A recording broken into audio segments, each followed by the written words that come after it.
Think horse racing is too complicated? Think again. And they're off! Every pro was a newbie once. Meet DRF Newbie, the mobile tool loaded with daily racing form data and the power of DRF AI. What a shocker! Get the insights you need fast so you can play smarter and feel more confident. DRF Newbie, horse racing made simple. Try it free today. Visit newbie.drf.com. Time to talk some fun in the sun. We're going to preview a little bit of Saratoga and some Del Mar for this weekend. I am Gino Buccola alongside Noah Meagher and Barry Spears. We're going to talk all about some great racing action this weekend. That was a commercial for Daily Racing Forum Newbie, DRF Newbie, something you should pass along to some of your friends who are new to the game of horse racing. Because, Noah, sometimes if you're not the most hardcore racing fan, once you dive into these past performances that I've got pulled up right here, they can be a little bit challenging, right? Sometimes it's nice to have that stepping stone to learn how to really read these past performances. Yeah, for sure. It's definitely intimidating. I mean, I've got a couple buddies that are my age, and I pull up these PPs in front of them. They're like, what the hell are you looking at? So it's like a good stepping stone for them. I also find it helpful, like if I'm doing some stuff for the podcast, either, from the track or maybe in the paddock, just pull those up. Sometimes I forget essential things with a race, who's going to be on the lead, who's got the fastest speed figure, stuff like that. So even people that are maybe consider themselves advanced when it comes to handicapping, it's useful for them as well. Just like an extra reminder, it's quick, it saves you some time. Barry, we previewed the late pick 5 with Ryan Anderson for Saturday. So if anyone else wants to play some of the Del Mar Saturday card and they're curious about the late pick 5 sequence, we took care of that. But Barry, we're going to preview the early pick 5 from Del Mar and then the late pick 5 from Saratoga because they're all part of this Fun in the Sun tournament. And Barry, I've seen the full page ads of you back in the day in the Daily Racing Forum tournament sections with the big hair and everything going on. And actually was joking with Ryan the other day. Like, I think the first time I met Noah and Ryan and Jackson was in Vegas a couple years ago at the NHC playing tournaments. I love the style and the format of this particular tournament because it's only $125. It feels like something that everybody can enter. And it's a lot of the races that most people are already paying attention to every summer weekend with Saratoga and with Del Mar. Yeah, you're right in the thick of everything with this tournament. You get the best of Saratoga and the best of Del Mar. I mean, there's not much more you can ask for in the summertime. The pricing of this is excellent. $125 is great. There's always a lot of people in these tournaments. Very lucrative, and then you can win seats elsewhere. So it's just a win for everything all the way around. Your $10 win bets are actually just right on your Xpressbet account. So you can actually just keep the money just stays right there on your account. And then if you finish in the top 5, you make it to the final table. So each week, 70% of the fees are paid. Percent carries over to the final table with a $10,000 added prize pool courtesy of Xpressbet. So we love to see just more affordable contests. Noah, your buddy Jackson, we've had on the show before. He does a great job. He's over there with Naira Bets now. Like, for some of us playing in contests that are like 1,000 or 5,000, that's a lot to enter into a contest, right? $40 feeders, $80 feeders, tournaments that are $125 like this. We can afford that. That's something that a lot of people can play into. So anytime there's chances for more folks to play in these tournaments and contests, I like it. So we'll see if we can help you out along the way. Let's get started, and let's take a look at Saratoga and the late pick 5. It's a good sequence, too, with a couple graded stakes races in the mix. So Noah, as we take a look at race number 7, we're going to go race number 8, at Saratoga on Saturday, July the 25th. We'll look at 8, 9, 10, 11, and 12 at Saratoga, and then the first 5 at Del Mar. This 8th race, 1.16 on the turf course. A couple horses that I think will take some money. You have the 2 Crossover Capital for Chad Brown, who won first time out at Monmouth. Likely will take some action there. Towards the outside, you've got the 9 Bella Knows, who I think is going to take some support coming off those back-to-back runner-up efforts. Both of those were nice races. And then you've got Coco Motion, who was 3rd in the Florida Oaks last time out. Hasn't raced in a couple months and doesn't get the easiest post draw, but those are sort of like the top tier of runners in here. I'm going to pull our screen up full screen so we can just get a little bit more of the DRF here. But Noah, talk to us about how you're looking at this first leg of the sequence, and maybe a couple horses who you'd want to use in a pick 5, or maybe play in the tournament if you were entered in there. Yeah, it was a tough race, and I feel like anytime you get a morning line favorite drawn post 12 in a 2-turn turf race, it seems like you're supposed to head into some valuable directions, and I think you definitely can in this race for sure. It's exactly right. I think the one that you had mentioned, maybe one of the more logicals that I would maybe have a bit more trust in, is the 9 Bella Nose, who's run into back-to-back starts, has run into some pretty nice Chad Brown fillies. One of them, Deep Learning, who we knew right out of the blocks was going to be a very good one for that barn. And then Right Timing, who's really coming to her own, stepping onto the grass. And she ran fine in both of those races, second off the bench for her. You get the likes of IRAD, which won't help the price, but will certainly help your chances. I think in terms of prices, I would look towards the inside with the 4 Soloist. Sure. I was really impressed with her run way back when in the Jessamine, when she was a 2-year-old. It was really high that day. Race kind of came apart. Imagination the Lady's obviously gone on to do some very good things as a 3-year-old herself. She was a bit like the bee's knees when she came back to Keeneland in April, and she didn't run a step. I was a little shocked by that. Maybe she needed the race. Came back at Indy, ran a much improved effort, was also wide that day as well. Second place finisher, came back and won. And then I don't know how much stock you want to put into that race that came off the turf at Delaware. She honestly ran just fine, but getting back to the grass, big rider upgrade to Jose Ortiz, also has an opportunity to maybe save some ground in here, and price should stick at 10-1. Soloist, a very fair price in here. Barry, Imagination the Lady was a horse that you pegged, I think, on that day that Noah was mentioning. You and I previewed that race back last year in the Chesapeake, and you had that one picked right on top. I did look at this race and think it should be at least an honest type pace when you've got Bourbon Betty down on the inside. Even a horse like Our Slew of Cash, I wouldn't be shocked if they were close. Soloist has shown some speed a few different times. You've got Paige Turner stretching out. The blinkers come on. Vacoma View, her best race came when she was on the lead. I don't think River Ride's going to be on the lead. I think she just kind of ended up there last time in a slow race, but I wouldn't be shocked, even people watching, Abigail towards the outside. It could be pretty honest. Who are some of the horses that you want to have on your ticket, or if you were playing this contest, Barry? Yeah, I am agreeing with you that the pace scenario should be pretty fair. If you're going to get your trip, you should be able to get it in this race. One thing that I kind of am puzzled about is why Coco Motion gets the respect they get. Because that maiden race they won back in February at Tampa wasn't that strong. They came out of that race and was in the Florida Oaks, and that race was won by Dandana, who has done absolutely nothing since that race. Yeah. And this horse draws the outside and still is 3-1. I don't think that should hold, but if it does, so be it. I mean, that actually is good for me, because I do agree with Noah. I do like Soloist in this spot quite a bit. Nice. The horse that they lost to first time out at Keeneland when they were bet down to favoritism, East Javip, is not a bad horse at all. I think they just didn't get a good trip. They were out wide. Just it was not the day for Soloist, and I can forgive that effort. Came out of that one into the Cleopatra over at Indianapolis and ran really good that day. Then they hit the slop last time.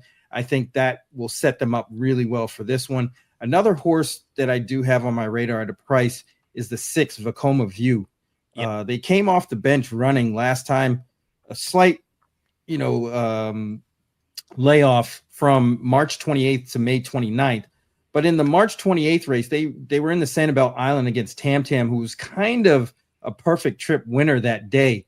And I don't think they really had a chance, especially being pinned down. They got shuffled back and kind of made a run, but they ran good enough for me to keep an eye on this horse. Then they come back May 29th in the Penn Oaks, ran a decent race that day, gets blinkers this time, second time off the layoff for George Weaver. Those horses do okay. Blinkers on, all the changes, including the rider and Johnny V. I think this one might be live at a price. Yeah, what Noah was pointing out too, it's sort of like in your handicapping 101 guide, if you're in class, like you see a horse like this at a short price on the outside, and we should be lining up to try to bet against, win or lose. It's just what you should be doing as a horse player here. Barry gave you a couple really logical alternatives. Noah gave you a couple. I'll mention one more because I do think the 9's going to run really well. I think the 9 will get a nice trip. Yeah.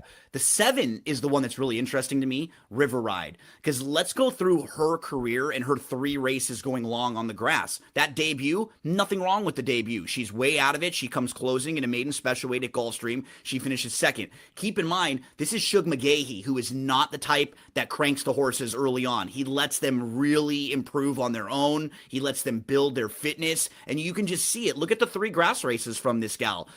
She went on the synthetic in her 2nd start, put a line right through it, even though it wasn't that bad. She finished 5th in a field of 11. Then she was behind Right Timing. That's the very same Right Timing that we see defeating horses like Bella Nose. So if you're using that same measuring stick for the same exact filly that defeated some of the other horses in here last time out, and River Ride was very competitive in that race. And if you actually watch the race, she was stuck inside. Right Timing made an early move, and then River Ride had to come off the rail and angle around. And it was just one of those situations when she was a little bit unlucky.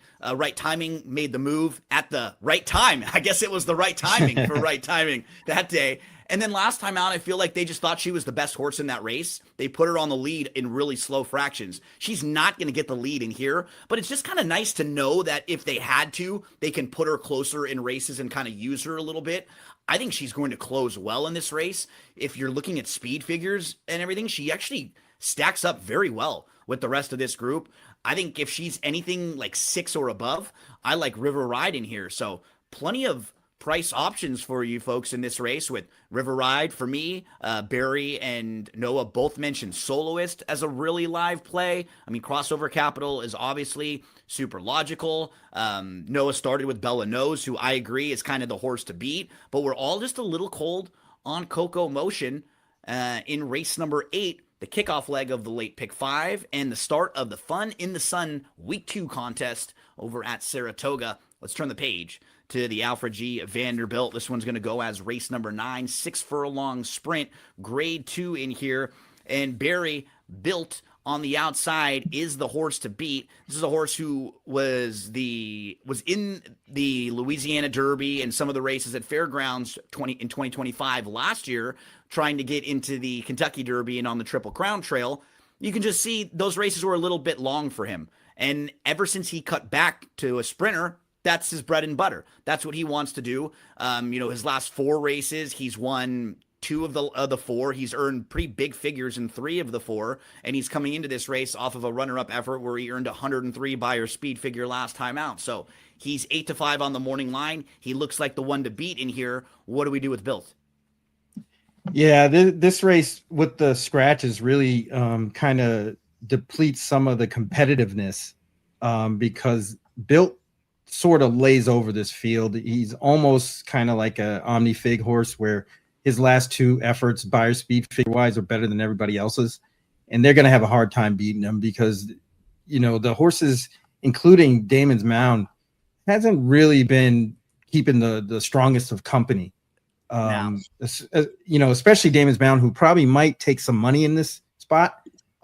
Those state bred races down at Gulfstream aren't the strongest. They're okay, but nothing like what they're seeing in Built, which leads me to some sort of strategy for contests. This is sort of one of those races where the place ticket might end up being more than the win ticket. A horse in Nutella Fella, I do kind of like, because they do like Saratoga very much so. His fastest races have been at Saratoga. But the back class is really what I'm interested in. This horse was running competitively with Extra Anejo, Bookham Dano, Mulligan, beat Caramel Chip one day at Tampa, Prince of Monaco, who was good at that time. So this horse has some back class that's a little bit hidden because he hasn't been running, but gets into Joe Sharp barn, gets Jose Ortiz. This might be a race where they can pick up some pieces and grab a check and finish 2nd at a decent price. Noah, how did you feel this race would shape up with Built as the likely heavy favorite? Yeah, I think from this contest standpoint, I think Built's probably a horse you're supposed to play against, because if you allocate your $10 to him and you get a price in any other direction, it seems like at this point you're probably behind the 8 ball. Yeah. And if he does end up winning, it's really Doesn't hurt you that much. It's not going to hurt you all that much in the long term. So I think just from that standpoint, you're probably supposed to head in a different direction. With the scratches, I had a hard time figuring out what this pace scenario looks like. I know the two Mott runners will probably show their respective speed. Which one actually controls the front end, I really have no idea. But I think the appeal with T-Craft, who's the direction I'm going to go, you look at his race 2 back, that was the one race where he was really able to get that true forward position and ran very, very well. I mean, that kind of pops it on the page if you're looking at buyer speed figures. Ran last time, was favored, got an inside trip, was a little uncomfortable down there. I think, like I said, with the scratches, he might get more of a clean trip. Pratt's obviously going to be, sending a little bit from there. There could be some team tactics where Pratt shows some speed, tries to make things tough on Built as well. But I just thought from that standpoint and the appeal there, with a chance to maybe control things out on the front end, T-Craft was a sneaky alternative. Actually, David Aragona likes this horse a little bit too. Yeah, I think he picked this horse on top when they were doing the preview on the DRF YouTube. So something to keep note, because there are times too where, like, I think a lot of times, like, I get excited because I'm like, man, I found something, with this horse, or it's a fun feeling when you're handicapping the races like at night and you find something and you're like, I can't wait to go tell everybody about this angle that I like. And man, David will get me sometimes where I'm sitting there with him and I'm doing a preview and I'm like, I don't know where he came with this, and most of the time he's right. Like, most of the time when it's something like that it's like not on my radar, I take a second look because I'm like, man, he's definitely put in the work, and he probably did find something that I didn't see. So T-Craft is there. I mean, him is just a logical horse if you're trying to beat Built 2, or if you're just like looking to go in a different direction, because you don't really know how good he is quite yet. He's been facing softer company, but he's won 3 in a row now, and he's sort of done what you're supposed to do. He's defeated that softer company, and now he gets to sort of step up and get the acid test in here. There's some pretty bad Ron Moquette stats at Saratoga, though. Like, he's just not had a lot of great success at Saratoga through the years recently, so maybe something to keep an eye on. I just didn't have as strong of opinion in here, because I do feel like this is one of those races when you're playing in a contest versus when you're playing, like, if you are playing a pick 5 or some sort of multis, where you kind of, Noah and Barry, you were kind of hitting on it. It's almost like you got to go in separate directions, because you got to do something, right? Because I do respect Built as like certainly the horse to beat in here, but I would never want to play him in a contest format. Like, it's just not really worth it, whether it's a win format or win place. And as we turn the page to the CCA Oaks, that's one of the things I like about these types of formats, Barry, where it's win format here, or like NHC win place, right? It keeps everybody's got a shot, because Barry, you can have a day where you have 4 horses that are 10-1, and nobody could beat you that day. If that's your day where your 4 horses are 10-1 and they win, and you're just going to be the best that day. The problem in other contests for me, Noah, like, I'm never at the track with a bankroll of like $5,000 on a normal day. So I don't bet like normally $100 trifectas, $100 exactas. So when it's an open live betting style, I'm not going to really do very well in those types of tournaments, because I'm just not used to how you have to bet when you have that much money. For sure. You got to pick your spots and hammer your opinions for sure. I mean, you're not going to bet all 12 of these races at Saratoga, and if you want to, you can bet the races at Del Mar as well. But you're not going to bet all 12 of these races by dividing up your bankroll and having winning day. I mean, it's just not a formula that works out all that well. So you got to look at these races with a fine tune and pick spots that you like, and obviously hammer those opinions. Let's get to the CCA Oaks. This one is going to go as race number 10 at Saratoga on Saturday. We've got the Kentucky Oaks winner in here with Always a Runner, and we've got the horse who beat Always a Runner in the Acorn, Counting Stars. Those two have a little rivalry that they've developed in here. You also have one or two others that have some ability towards the outside. Zany and Directive both entered in here, and I think it looks like Zany is going to run in this race. I believe she's going to run CCA Oaks, is what Dave Grenning had said yesterday. So Zany in here. And then we got the lightly raced Directive, who's won 2 in a row and who is stepping up now and facing tougher. Barry, obviously a couple very well-known fillies. Zany was the Kentucky Oaks favorite, actually, at 5-1. And then the horses who ran really well in the Kentucky Oaks with Always a Runner and with Counting Stars, they're back here. So they're kind of probably the top 3 that I think a lot of people will gravitate towards. How are you looking at this race? Do you have a strong opinion in one of them? Are you using a couple in the pick 5? Contest-wise, who would you be playing? Give it to us here.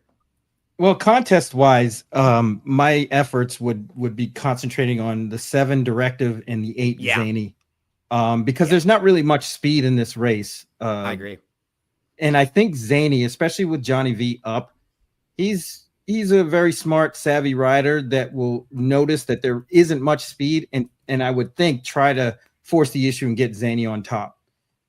Because if they can out-quick Counting Stars and control this pace, they're probably going to have a really good chance to win. And same thing with Directive. But with Directive, it's a little different because it's almost like they're in here to set the table for the 6, Always a Runner.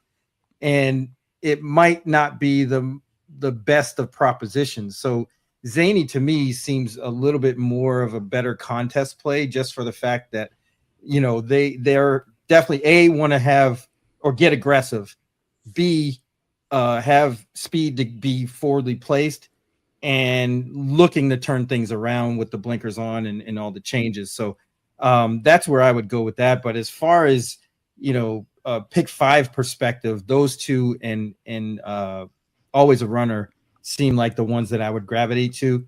I'm not really so fond of Counting Stars, even though they beat Always a Runner last time. I think Always a Runner just didn't get the best of trips in there and had to go quite a bit wide and just didn't have enough right at the end. And a good horse in Counting Stars beat him. So being pinned on the rail isn't my favorite thing. Shout out to Sean Collins over there at the Blood Horse. He tweeted and let us know that the 3 La Ricasse is not going to be in this race either. So we'll be scratched after a training setback. Noah, that takes some of the speed out of the race also, because if you looked on paper, that was another one of the pace horses that may have been kind of pushing it with Directive early on. So you take that horse out. How do you feel about this race? Do you like Counting Stars, Always a Runner? You looking in another direction? Talk to us about the CCA Oaks. I think you hit on the most important thing about this race is that it seemed like there were 2 main speed horses and one of them scratched. So I think people are going to see that, and Directive could be a very appealing choice. What price he ends up going off at, I really have no idea. Do you have what would be for you if you're someone who liked Directive and you're looking at this race? What would be the breaking point for you? I think it would be, let's go 7-2, 4-1 range. That's exactly what I was thinking, especially after the scratch. There's a pretty strong resume that you can make a case for with the 2 favorites in here. Yep. I like them both. I mean, I thought it was really tough to split them. So for me, from a contest standpoint, I would just head in a different direction because knowing my luck, I'd pick one and the other would win by 4 like I was last time. Yep. And at least you could always tell yourself, hey, I went with the big price. Yeah. And you don't get mad at yourself afterwards, right? And there's a horse in here that I think is really going to be dismissed, not only on the betting board, but maybe within this contest itself. And she's probably up against it from a pace standpoint. But I was impressed with the way that Meagher closed last time. If you remember correctly, Belmont Stakes Week or Belmont Stakes Festival, for that matter, there really wasn't a whole lot of closing going on. And I thought she ran pretty well into a pace that, typically wasn't all that fast. She had to pause a little bit at the top of the stretch, finally got out, was making up some significant ground on Directive. And it seems like this has always been a filly that Mark Casse has had some appeal for. I mean, ran her in a very competitive allowance race on Oaks Day, if you remember that correctly. That was first off the bench, got no pace in that race whatsoever. A couple horses that have come out of there actually ran well at Indy a couple weeks ago, both Maximum Offer and Betty's Pearl. Betty's Pearl came back and won immediately after that race. I just thought it was a big enough price, and obviously there are some doubts with her, but it's going to be baked into the price whether or not she's able to get there in time. But at 15 to 1, if you're looking for an opportunity to separate yourself from the rest of your competitors in here, I mean, this is really going to springboard you forward if she's able to get the job done. I don't mind this horse at all. I mean, you can really easily eliminate the May 1st race off the bench in a race that didn't shape up all that well. She took a nice step forward in her second start at 3, and the rest of the form just makes sense. You can see what has happened. She just needs a little bit of help up front. That's the key. If they go quick, she's the one that could really take advantage of that. Meagher here, as Noah gives you an outside the box horse in a pretty competitive CCA Oaks, where we've made cases here for like 4 different horses. There's like a really strong top 2 that have won some big races so far, and then another nice group right behind them, as we mentioned, Directive, Zany, and Meagher as all possible prices in the CCA Oaks. Let's flip to race number 11 here, Barry. We're going to go 5.5 furlongs on the turf course. I know you love some 5 furlong, 5.5 furlong turf sprints. This is some bread and butter for you, my friend. Let's talk about this one. These are New York Bred's first level allowance company. Pick 5 wise, contest wise. Who are some of the horses that you were looking at? Jane Hathaway. I saw Anne Hathaway last night in the Odyssey. Nice. Went and checked that one out by myself because I gotta say, for about the next 10 days, I'm alone. I'm home alone. Homeboy alone. My significant other and my son are in Texas visiting the family, and just because I've had a lot of travel recently, I didn't end up going with them this time. I'm going to Woodbine in like a few weeks too, so I'm kicking back. I'm going to be watching a lot of movies this week. I'm going to the theaters a lot. I'm doing a lot of stuff on my own. So, Barry, let's talk about this race number 11. Who are some of the horses who you want? Yeah, this is a really competitive spot. I mean, I could give you about 4 horses that aren't going to be favored that have a solid chance at a big price. I'm going to give you one in the 3, Tooth Hill Town or Tut Hill Town. I don't know how you want to say that, but this horse is kind of flying under the radar a little bit. They ran a really good race back in November at Backwaduck, first time on the turf. And it makes you wonder why they didn't go back to the turf. Until June of this year. I mean, there were some times, you could say in the wintertime there was not really much for them. Then they come back in April, ran a nice race first time out. Then they go again and get a terrible trip out wide. 4 wide pursuit is the comment in the form. Just never and had just a shot. had no shot. Right. Then they drop down slightly, win big, going 6 on the turf. I think they're pretty live here. Some nice works coming into this. I think they'll have a nice shot. And the other one is Vernon Valley, the 8. This horse kind of freaked out behind the gate before that last race and actually ran pretty good, a lot better than what it looks like on the form. And I don't believe that this horse actually needs the lead either. Riley Mott gets this horse from Mark Cassie. They go to Lasix, some steady works, get Manny Franco here. I think they might be live at a price because they can sit a great trip right off the speed, and there's a lot of it in here. But I couldn't begrudge anybody. You could go any direction in here, and I wouldn't kind of talk you off it. What's nice with Vernon Valley is you got that debut race where you see her sitting off the pace a little bit at 5.5 furlongs. The kind of trip that she may get in here where she has enough speed to stay close, but then she can make a move when needed. And that's exactly what happened in that debut race for Vernon Valley. You mentioned the 3, Barry. That horse is absolutely on my radar too. No doubt about it. A pick 5 type horse for me and probably a contest type horse for me. Those 2 turf sprints are really, really good. And just looking at the way the race could shape up, there are versions of this race where the 4, Moonlight Ready, wants to go. The 5, Tariga, is forwardly placed. The 6, Miss Jane Hathaway. The 7, they could all be forwardly placed. Even the 8, Vernon Valley, who we were just mentioning. There could be combos of like 4 or 5 horses in the middle of the pack, all forwardly placed.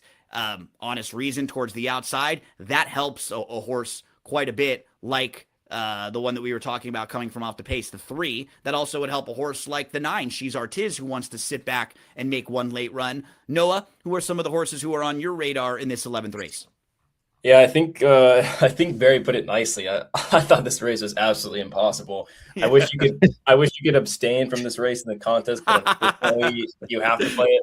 So I could have made cases for about 8 horses in here.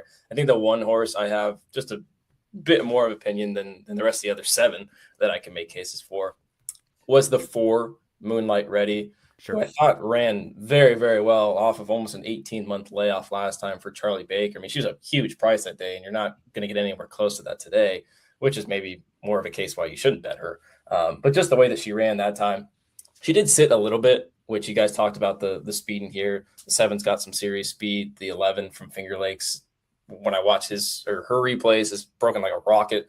So there probably is going to be a decent amount of speed in here. I would hope that she's able to sit the pocket, because I watched her race last time. She did sit a little bit. And then Delia Rivera, I don't know if she just decided, hey, I'm this Philly's full run, I'm just going to go ahead and go. And she moved very aggressively in basically the fastest part of that race. I mean, they went sub 44 for 6 furlongs. So they were moving right along. Was able to hold on. You would expect her to be a little more fit, second time off that long layoff. And just one of those horses, only at 4 years old and 2 starts into the belt, just a candidate for a big potential move forward. Get the likes of Johnny V, which is not going to hurt. And if she's able to sit that pocket, I think just talent alone, she's probably one of the more talented runners in here. A bit pace compromise, but like I said, I thought you can make cases for so many different horses. I'm going to go with her as the contest player. She was a must-use pick 4, pick 5 type of horse for me as well. Yes. Moonlight Ready here, and probably the most competitive and maybe the most fun race in this entire pick 5 sequence here, where you can just make a lot of different cases for horses. Race number 11. Let's close out the Saratoga pick 5 and the Saratoga portion of this contest with race number 12. We've got maiden $50,000 claimers. These are New York breds, 3-year-olds and up, going a mile and a 16th on the turf course here. Couple that were on my radar. Okay, first off, if you're a fan of the show Friends, this is from the episode of Friends where they have like the trivia game, and Ross is asking the question, when Monica was a goalie in field hockey, what was her nickname? Big Fat Goalie. And Joey answers it like that. And I was like, no way. And I went and looked it up again because I'm a huge Friends fan. So shout out to whoever named this horse. Just a fantastic name from a Friends fan, Big Fat Goalie. Nonetheless, I'll mention 2 that are certainly on my radar. Barry, the 4 kind of looks like a makeover package sort of horse to me, right? Like Gilbane, who is coming into a new barn. You're getting a first-time gelding. You're getting a first-time Lasix. Like, this is a horse who's getting a little class relief. They're moving in with New York breds for the first time. I just feel like this is going to be a good effort from Gilbane in this spot. Like, they're going to be ready to fire a really big race on Saturday. Gilbane's one that's in the mix for me. And the number 9 was another one that I definitely want to have, Kuliana, who I think you can look at that last race. She had not raced from November to June. He had not. He absolutely needed the race. I think if you put a line right through it and you're looking at the races he ran last year, they were fine. He actually was a little bit closer up early in the race last time out. He was probably a little fresh and maybe a little keen. Now you get a drop in class to the New York bred maiden 50 claimers, second start off the bench. You're getting Lasix for the first time. I just think he's going to run a lot better in here. So a couple that are on my radar, the 4 and the 9, and they both could be horses to play in the contest. They're both fun kind of horses to have in your pick 4s or pick 5s if you're alive, if you're closing. Let's go to you, Noah. If you were alive in a pick 5, or how do you want to close this contest portion out over at Saratoga? Yeah, I'd use a few in here as well. I think you can make good cases for some of the logicals. Just the horses that are dropping from maiden specialty to maiden claiming in general. The makeover horse that you made a good case for, I would definitely use him. The 5 and the 7 just dropping from the protected ranks into this maiden claiming field here today. I think you could make some strong cases for them. Another one that's dropping, I think is probably going to get a little dismissed, is the inside runner, Dingy Bar, who goes from an outside post. Hell yeah, Barry. There we go. An outside post last time where he traveled so far and covered so much more ground than even the 7 in this race today, and really wasn't that far off of him. Now goes from an outside post to an inside post. They throw the blinkers on. Should be able to save a bit more ground, maybe be a bit more prominent in this race. Because sometimes when you get to these lower level rankings, you get horses that don't really want to pass each other. So I think as long as Katie Davis is able to maybe sit the pocket or maybe sit mid-pack, I think gives him a shot. And obviously there are some doubts in here. There's going to be a lot of doubts with runners trying this maiden claiming range for the first time, but should be baked in the price. I think he's a good alternative at a pretty decent number. race number 12 here at Saratoga, closing it out. Barry, my friend, who do we want to get to? Who do we want to close things out with? Yeah, I definitely agree with Dingy Bar. I thought that race, you could tell that the horse needed blinkers, was just uninterested for like 75% of that race. And then the horse kind of closed and it was too late because Sir Oscar got the jump on him and that horse kind of ran away a little bit. But Dingy Bar didn't run all that bad, despite what the running line kind of looks like. I could see this horse improving, especially stretching out a little bit further, getting those blinkers on and getting good position or better position than they had that time. But another horse I do like quite a bit in here is the 10 Photo. Another horse who kind of ran sort of like Dingy Bar, but just was a little bit closer. And if you look at his race in a vacuum, he ran a winning race and didn't get a great trip, was kind of too wide the whole way and ran hard. I think this horse got a lot out of that race, which is why I think they stepped back up into the $50,000 level, even though it is state breds, to get this horse where they need to be. And I think that's really what they're doing here. I think this horse is on the verge of just kind of breaking through. Same thing with Kuliana. That horse went to the lead, and that really isn't their bag. And it spelled like they had the idea that was a prep race for another race. And it looks like this is it. Getting Lasix too. The Englehart barn is doing very, very well at the moment. So those three are ones that I would really key in on in a contest and pick 5 situation, because they're all going to be prices. I can't help it, but when I see this horse run every time, I think about Tommy boy, quit playing with your dinghy when he's just half screaming. I can't help it. And he's sitting there, he's like the boat's all flat, and the boat's about sinking on the one side. So yeah, that's what's so great threatening about the kids right after that too. Yeah, he's screaming at the kids. That's what's so great about handicapping a horse racing card. You just never know where the names are going to take you, to the movies, to the songs. I mean, we just could get off on the craziest tangents of all here. You know what we should do, Gino? Gino, we should get your collaboration over the years on the tunes that you belted out on live streams. One of my favorites, just like a clip. Yeah, one of my favorites is the walking in Memphis. I always because I'm walking in Memphis. Every time that horse would run, I would just on the radio too with Chappie and them. Oh, that was funny. So yeah, you got to have fun, because otherwise in a game like where you're losing, the best are losing 75% of the time. You know, you got to have some fun, and you got to have a good sense of humor here.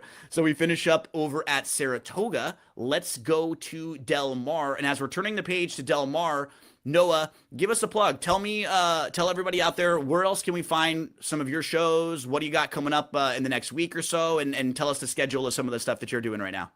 Yeah, so exciting stuff with the summer upcoming. I'll do the show obviously weekly with Jackson Muniz, called Pacific Horse Players. We do it over on the HHH Racing podcast. And now that we're in full swing with Del Mar, we're basically going to be having weekly shows, typically the Saturday late pick 5. So exciting stuff there.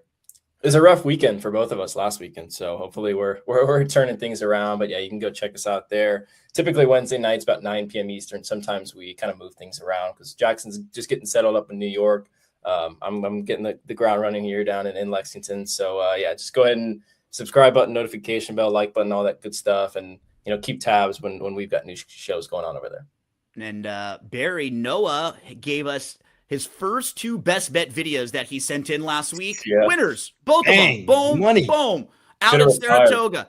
And he wasn't even betting the favorite. He was making the favorite. That was a Simon Bray line he used to say. I don't bet the favorite. I make the favorite. We used to always laugh with Simon. So Barry, you are also all over the place. I think you did some ESPN radio a little earlier on Friday. Talk to us about what you did this week and where we can find some more work from you with Louie and Horse Racing Happy Hour and all that stuff. Yeah, did a spot on ESPN Louisville this morning. Horse Racing Happy Hour we did yesterday. So our full card, Del Mar, is out and on posted on Horse Racing Happy Hour. But I'm here and there everywhere. I do a little bit of this, a little bit of that, and that's I like having fun, especially in the summertime. It's a great time to be a horse racing fan. We'll have shows like this for you, free content each and every week. We'll try to help point you in the right direction of big sequences or fun tournaments or contests, or just, help. 5 to 1 is 5 to 1. If we can ever find you a nice price somewhere, we'll do our best to send it your way. Barry, we're over at Del Mar now, my friend, and fun in the sun. I'll tell you, in Long Beach, the last couple days, like 85, 90 degrees. We definitely have the sun out here. It's nice and warm in SoCal, and we start out in race number 1 at Del Mar. This is a maiden $32,000 claimer in here. Mashi Nieblik. Always got to look stuff up like this when I have no idea what it means. An antique golf club, roughly equivalent to the modern 7-iron. So now you learn something new every day. A little Mashi Niblick here. Barry, that is a horse who's 12 to 1. Doesn't really have a whole lot of form. Was a runner-up last time out, but a really light buyer speed figure. It looks like on paper the one, My Girl Mia, will get some support off that effort. Swimmingly was a runner-up. That's another one. 5, 6, and 7. I mean, 1, 5, 6, and 7 were kind of the 4 horses to me that I think would take a lot of money in here. So they were like on my radar. How about for you from a pick 5 and from a contest standpoint? Who are you looking at? Yeah, honestly, the winner is probably going to come from one of those 4 horses. Yeah. I just don't like the inside draw for My Girl Mia, and usually those kind of horses are always automatic bet against for me. The 6 horse Smoking Hot Stuff, I will say she did. I don't like when horses have that type of a lead first time out and just sort of stop either. Like she had. So here's My Girl Mia, top of the lane. This is exactly what you would be hoping for from her, right? If you bet her in this race, or if you bet her on Saturday, top of the lane, you are clear right here. This is exactly what you want. Like, I keep watching this race, and I'm like, wow, how did she stop? Yeah, it was amazing. I didn't think she was going to stop, and then gradually Mimetic just wore her down, and she really stopped because Mimetic kind of drew off and she won gets beat by 4 lengths. Yeah, right. And almost got nipped for second there. So, it was a good effort for sure. First time Lasix as well, but getting pinned down on the rail, they only got 1 gear and they have to use that hand early. And that doesn't bode well for me because I think there's other horses that may be able to pin that one down and not get the best of trips. But the 6, Smoking Hot Stuff, has been running in Kentucky and Oakland. This horse named after you, my friend? I think so, huh? Gotta be, right? Probably, right? I mean, because you can think about it either way. Barry, he himself is smoking hot stuff. Barry could also be smoking some hot stuff. It could be one of either. Right? There's a lot of that going on. It could be either. But those races in Keeneland and Churchill have to be, or at least I think have to be, better than what they're going to face on Saturday. But I don't know about the price, because if people really feel like Gino does about that one race that the one had, this horse is probably going to be the favorite. The money could flip. That's not right from like the 1 in to a here. Contest situation. In a pick 5 situation, that's okay. Right, exactly. So I don't know. It's really tough to tell who's going to get bet. I mean, I'm sure My Girl Mia is either going to be the favorite or second choice. So that leaves the 5 and the 6 for me. The 6, because that class, I think, is just a bit more of an edge than everybody else. And Swimmingly is the other horse that caught my eye. Didn't get the greatest of trips, ran on well. Aguirre Dornes goes to her go-to guy in Kent DeSormo. They should be formidable in this spot. It looks like they found their friends and should. We're losing you a little bit there for a sec, Barry, but I got most of what you're saying. You just cut out a little towards the end. Swimmingly had legitimate trouble in that race too. Kind of started and stopped. And Noah, I respect the 7 a little bit too, just based on the races that she's coming out of. Like, I wonder if this same horse was going to be running for like just a bigger named barn with a bigger named jockey aboard, if she'd get bet a little bit more, right?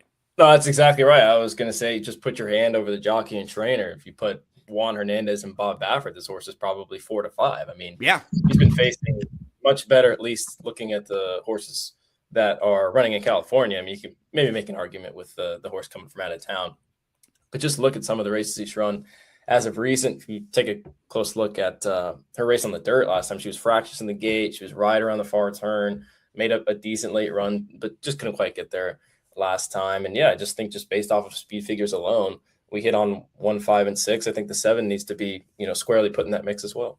Yep. And the race on June the 6th, what's nice about Daily Racing Form, when we're looking at the PPs here, you can always pull up the chart.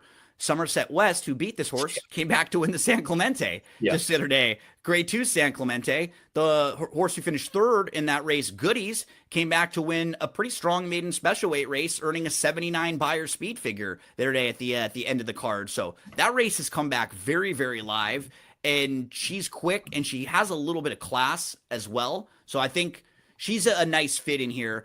What we're kind of getting at is that we just didn't really love the one if she's going to be a shortish price down there towards the inside. I was kind of in the 5, 6, and 7 mix here. Noah, give us a final thought on this opener at Del Mar.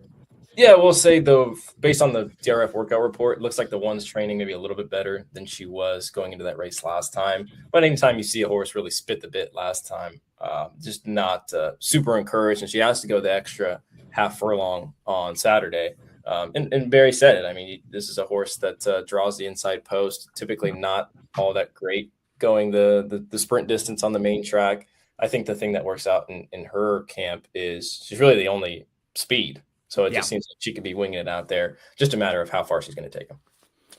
It is race number 1 at Del Mar on Saturday, part of this Fun in the Sun contest. We've got some low-level maiden claimers in race number 2. Barry, my friend. Oh, I think Barry popped out, so we'll see if he pops back in just a second, trying to get some of the technical difficulties taken care of. $16,000 maiden claimers, Noah, going 6 furlongs on the dirt. So some of the horses who are going to take support in here, you've got Baco Country, who's dropping in class, faced maiden special weights in the first couple starts, now moves into a new barn, blinkers on, pretty big drop for that one. You've got Tacos and Tequila, the blinkers coming on, another one taking a big drop down in class, and Brian Lynch sends this one out from Ellis Park and from Horseshoe Indy. Then kind of opposite end of the spectrum, Treximo has been racing at these types of levels and has been competitive. So you've got horses who are coming out of tougher races who didn't show a whole lot, not exactly sure how good they are, but should run a lot better here. And then you've got a horse like Treximo, who you know kind of what you're going to get from, who put up a pretty nice effort and is kind of a measuring stick here. Yeah, I don't know what you thought, but I thought there was a chance that things could really heat up on the front end. Sure. I mean, the horses that you had talked about, Baco Country gets blinkers on for the first time. You would think he'd want to be a little bit forward, especially coming out of those turf races. I always predict that those turf horses don't want to take a lot of kickback, so therefore want to get out into the clear. 3's got some speed. 4's got blinkers on and showed speed in his only start. 5's got some natural speed. They threw the blinkers on him as well. And then the 6, like you mentioned, the only thing that we've seen from him is races where he's forward. So I thought there was an outside chance in versions of this race where things do heat up on the front end. I do like the 10 a little bit, Buck's Action, who his only start on the main track was his first career start. It was also against Better. He ran fine. It was an even start. Robert Hess is not really a guy that you typically see, have his horses crank first out. I thought his effort on the grass second time was impressive. I know things kind of heated up in front of him that day. I thought ran really well to get third. Runner-up that day, came back and won. And then something just happened last time. Pulled up in that race, had some time off, been working consistently. There's just going to be so much pace in front of him. I think things are going to set up well for him. Blinkers come off. Ayuso rides, which according to me is never a bad thing. I mean, you talked about Somerset West. How about the ride that he gave in the St. Oh my, that was like as good of a ride as you'll ever see, and like on any horse. Josh Sadler was like, wow, he said something like that too. Like, I don't know if I've ever seen him ride a horse that great. So shout out to him, because that was awesome. And I don't think he has to necessarily pull a rabbit out of his hat like he did in that race. I mean, he just kind of has to let the speed go. But one, I think that will be running late, and you should get a fair price on him. Barry, my friend, I think you're back in here now. Let's talk a little bit about this second race. Who are some of the horses that are on your radar? Uh-oh. Not hearing you, Barry. Let's see if we can get you back here. Let's try this one more time. There's Barry, my friend. So for me, Noah, Yeah, you mentioned some of the horses. I think Buccola County okay. is a horse Go to. ahead. Oh man, Now we got you. We got you. It's funny. It was like the same sort of thing happened when we were doing the show the other day with Ryan. Like the last 10 minutes or so is where we started to struggle a little bit, where we were getting some connection issues. So Barry, let me know if you're good, and we'll get you back popped in here in just a second. I looked at the horses in the middle, like the 4 and the 5 are the real wild cards of this race, right? Because we just don't know who these horses are yet. They're getting some class relief. I'm saying relief from the horse at Turfway who comes in from the maiden 15 level, but I actually think that race is probably equally as competitive. First time gelding, the blinkers coming on. They're both kind of fun horses to use for me in pick 4 and pick 5 situations. And maybe the 4 would even be a horse that I would play in a contest scenario. I would have no problem taking a shot in here. It's just a difficult race to have like the really strong opinion on to really. That's what happens at these low level maiden races, right? That's why this is a maiden 16, right? You just don't have a whole lot of form on paper to go off of. So yeah, for me, the 4 Cimarron Strip, if we could get like over 6-1, that may be a horse that I would look to play in here. I was also giving a look to maybe Texas Wildcat as a horse who I think is a little bit better than the last race or two might look on paper. Noah gives you Bucks Action as a really intriguing one at around 8-1 on the morning line.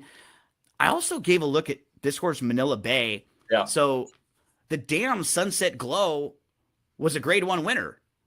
So there's a little pedigree here for this horse, and Bondi can certainly get a horse ready to fire like first time out if the horse is ready. It's just not an easy post first time out of the box, Noah, being drawn way to the outside here. Yeah, that's exactly right. And I'm not too worried about the, in for the tag first out, because I only paid $10,000 for him. You obviously worry, a daughter of a grade 1 winner, why did this horse only go for 10,000? But you look at this field top to bottom, there's really nobody that he should be scared of. He's just one of those types. Maybe you want him next time. But then again, if there are all these horses that are backing up in front of him and he's getting going at the right time, he'd be one I could give a strong case to at a pretty big number there. Well, the powers that be were trying to keep Barry out of our StreamYard show. We'll see if he's back in here now. Barry, my friend, can you hear us? And do you have any thoughts on this second?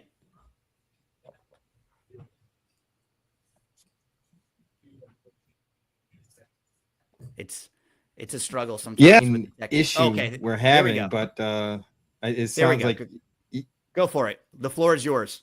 But Buccola County is the horse that I like in that race. Race 2 at Del Mar. Buccola County seems like a good fit. Getting Juan Hernandez for the first time with the blinkers on for Blaine Wright, who does good with new acquisitions. This horse should get a really good trip, and I think going back to the dirt makes a lot of sense.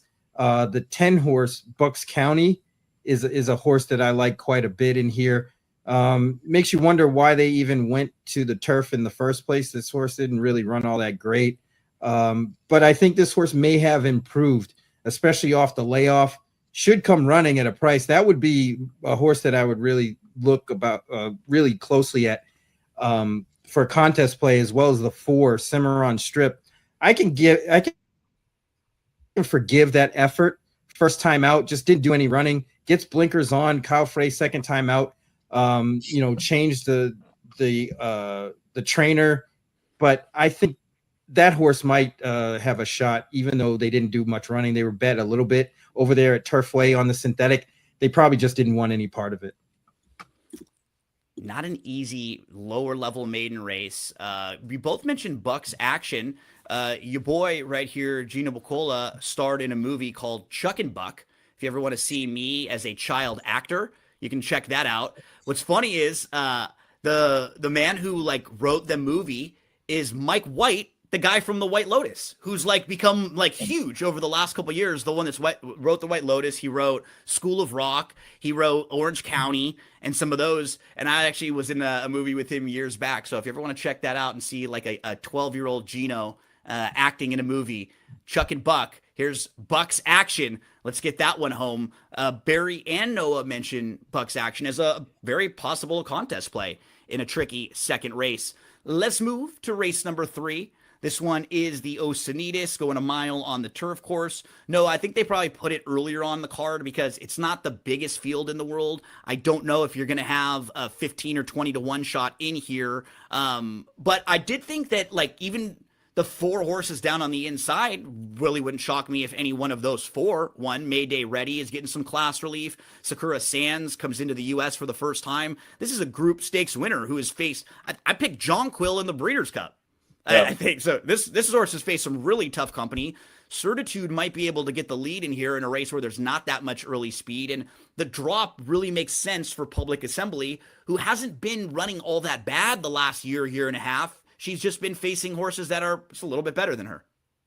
Yeah, this was an interesting race because it seems like the major players in this division who ran first and second in the game the last time, Thought Process and Roshmi. Just interesting that they don't end up showing up. I think Roshmi's actually entered at Woodbine on Saturday. Yes. And obviously Thought Process you'll probably see later on in the meet. So just from a quality standpoint, it's maybe not the greatest group of horses from the West Coast in this division, the older fillies and mares, which is why I just kept going back to the Foreign Invader, Sakara Sands, that you had mentioned. The new face.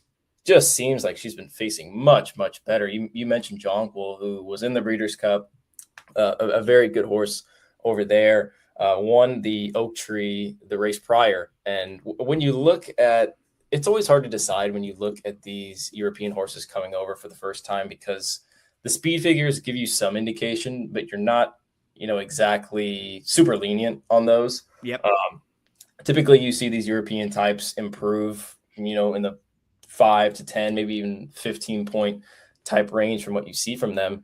You go to the time form, I mean, she's really right there, if not all that far off some of these other types in here. And it just seems like when you see these European horses come over, they just improve pretty naturally. So it seems like she's, if not on par, a little bit better than these types. And I just keep going back to the possibility that if with your $10 win bet, if you get a chance to, make 30 or anywhere in the $30 to $35 range, I'm all for it. Sign me up. I think she's, a real talent in here. Especially if it's not a big difference between her and 2 or 3 other horses in this race. Yeah. Yeah, right. Like sure.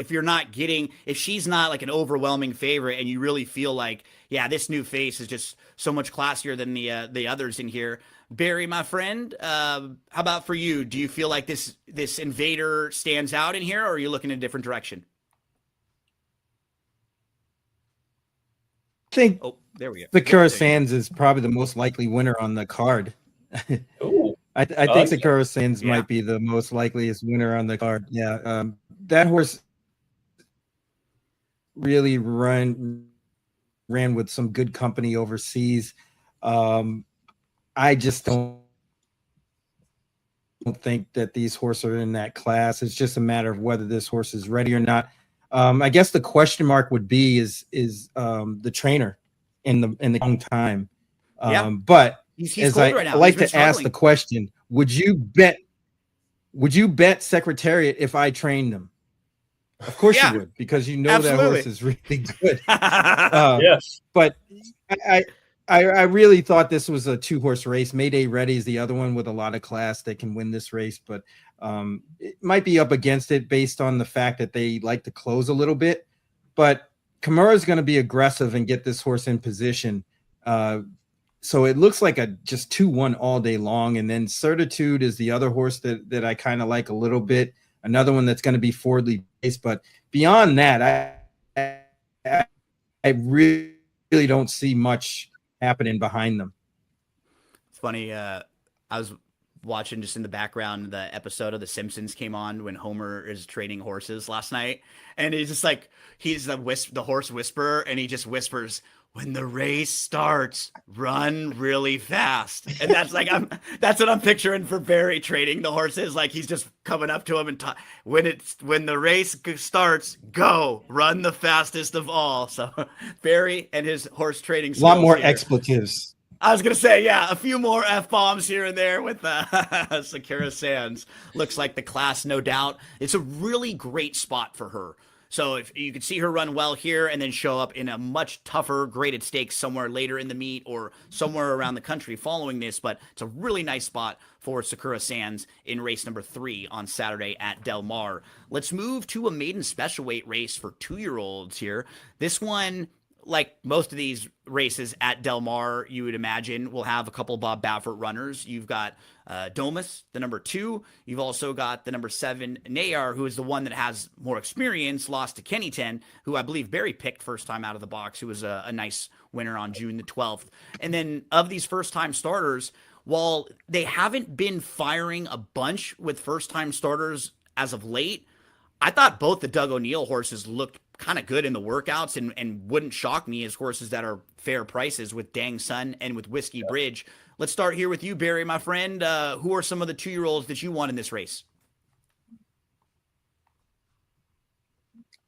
You know, from a contest perspective, where this race is positioned could be real pivotal. Because you could get a price here and it could vault you up to the more than Dang Sun. They're half to Robusta, who's quick, and these workouts are really quick. I think this horse is going to be formidable. I know Domus will probably take most of the action for Baffert. That last workout is insanely fast, and the damn Derlou won at first asking, so I'm sure that horse is probably going to be in the 7-5 range. But Whiskey Bridge could be a little bit of an overlay and get it done. You know, Robusta is very precocious, and those workouts aren't that far off Domus at all. The June 27th work you can see on first.tv, or the June 17th worked outside of Phone Booth, was going slightly better, waiting on rival. Phone Booth won first time out of the box. Then on June the 27th, worked inside, head-to-head, was really kind of holding this horse, was full of run. Like, they were just not letting him loose. I think he's got some serious ability. I think he's going to run really, really well in here. Jaramillo had a 4-win day last weekend, and Doug, they prime and they point a lot of the horses, especially for early in the Del Mar meet, so they can run them a couple different times. So maybe our buddy Ryan will be jumping in the winner's circle, Noah, if we can get one of these Doug O'Neill horses home. What do you think about this 2-year-old race? Yeah, I like the horse that you just mentioned. Ryan's boy Dougie Fresh has had one hell of a start to the meet. I think the big problem that poses for him is he can maybe find himself in a sandwich of speed, because I think Stablemate's got some speed. The Baffert runner's got a lot of speed. That was one that was actually on Brad Free's preview when he did the 2-year-old preview. And then the 5 to his outside poses as a speed threat as well. So you assume that clump of horses would probably show some speed in there. I like the 4, and I thought the 8 was one that was interesting as well. Yeah. Another one that might benefit from some added ground, but $275,000 purchase, son of Jack Christopher, who's had a slow start to his stud career, but has looked well and worked well in the mornings. Jack Christopher won his debut. The Dam won his debut. So there haven't been any sieves, so there's not much to go off of there. And if they do heat things up front, this is one that's going to be running late for sure. I think the most important thing here to talk about is this is the territory where you start talking about game theory, because if you find yourself in a position where, you're only a couple bucks back of the leader, the race 5 seems like a race that maybe you could get some prices in as well. You would be perfectly fine with taking Domus, who could be in the 4-5 to 6-5 range. If you're out of it, it's just a horse that you can't afford, so you'll have to go price shopping. Yep. This race looks kind of like Baffert and O'Neill, right? You got the 2 Bafferts and you got the 2 O'Neills who do look really, really tough in here. I had a kind of a tough case making. I think if you're going to go for one other horse, it's the one that you mentioned at the outside, Clear and Present, for D'Amato with Little Red Feather, who's we showed the Dam actually won the debut, stakes placed on the turf. Solid little 2-year-old race. Maidens, a lot of first-time starters here. This is going to go as race number 4, 5.5 furlongs on the dirt. Let's close out this early pick 5. Let's close out the Fun in the Sun contest. Mile on the turf, race number 5. We've got Calbred's First Level Allowance Company here, Noah, and in the middle of this field, horses like the 4 showed speed last time out, was a runner-up in the Snow Chief. The 5, Steak Fries, couple back-to-back runner-up efforts. Warm Sun and Brew has been pretty good in spots like this at this level, going a mile, and then those are probably some of the horses in the top tier here. How did you see this race? How would you want to close out the contest or even a pick 5? Yeah, if I'm in first place heading in this race, I would feel pretty good because at least I think that there's multiple directions to go in here. Warm Sun and Brew, you mentioned, is probably going to be the favorite in here, but he's been a little disappointing as of late. Not necessarily that he's burned money. I mean, he's lost to the favorite a couple of times, but just one that doesn't, seem to have a real knack for the wire. 4 seconds in 7 career starts. I had a tough go of things. Like I said, I thought Trump Era. I watched his race last time on the Snow Chief, ran really, really well. The pace completely fell apart. It was a big price that day. But there's not really a confirmed front runner in this race. The 2's got a little speed to his inside. The horse just to his outside is probably the one that posts as the main speed threat, stretching out from the sprint distances, going 2 turns for the first time. But Maldonado is going to be aggressive, probably going to find himself on the front end. And another candidate that just has a potential opportunity to make a step forward, only his third try on the grass as a pretty lightly raced 3-year-old. Yeah, Barry, you and I talked about Unrivaled Time the other day. This is a horse that I think is a little bit underrated. Didn't fire all that, had some trouble in the Oceanside, but those races maybe a little better and a little faster than the speed figures might suggest. Yeah, that horse is very interesting. Always gives a good effort. And I don't suspect that will change here, but Trump Era to me is very, very interesting. This horse just got beat. I mean, it was they actually should have won the race, honestly. It was just a dirty bob.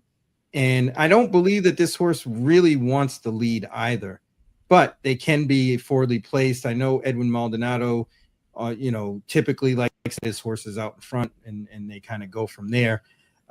So we'll see what kind of tactics. But if you look through this whole field, I think the 80 buyer speed figure is kind of the where you can revolve around who's going to win this race. A horse like Steak Fries looks to be on the improve. I think they just didn't get a great trip the last 2 times, but they weren't able to kind of forge past. This field isn't quite as it just doesn't line up the same way, and they stand a better shot to finish in a race like this than they did in the other 2 that they ran. That one's very interesting because I think that one will end up being a higher price than Trump Era. Before we move on, really important question for you. Steak fries, shoestring fries, crinkle cut fries. Which way are you going, Barry? Crinkles. Yeah.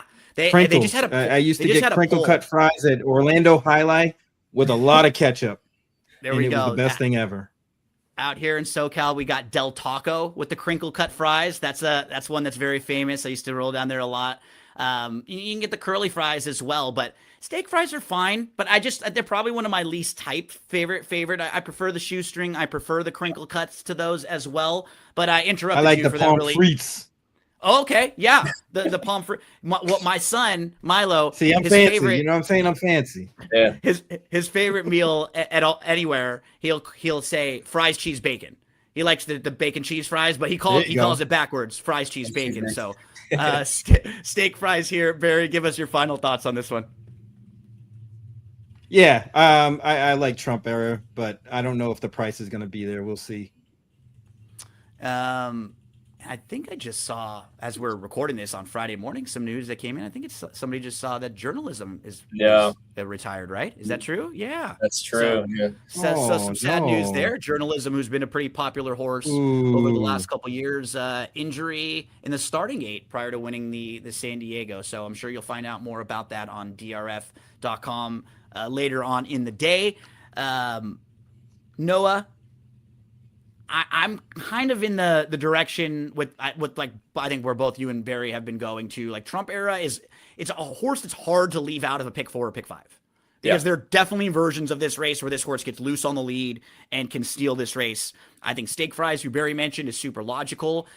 And what's funny, if you look at Warm Sun and Brew and you feel like Warm Sun and Brew is kind of like solid at this level, High Plains Drifter has not been too far behind Warm Sun and Brew repeatedly, And again, like contest and game theory, if this is the end of the tournament for you and you're looking for a bigger price, this is a horse who's not far behind, but just isn't a win machine and would need the right type of trip. I don't know if there's enough speed in here to set it up for him, but just from a pure value-based standpoint, if it's the end of the contest, this could be a horse that I think a lot of people are taking like stabs on.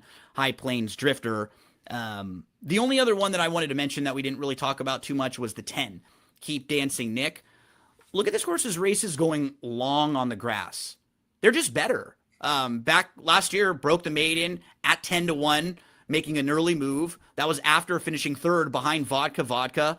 Both of those races are fine. The race in May of 2025, finishing fourth, only beaten 3/4 of a length at 63-1. That's a pretty good effort. So to me, it's just noticeable that the race is going a mile or a mile and a 16th on the grass, much better than the sprints.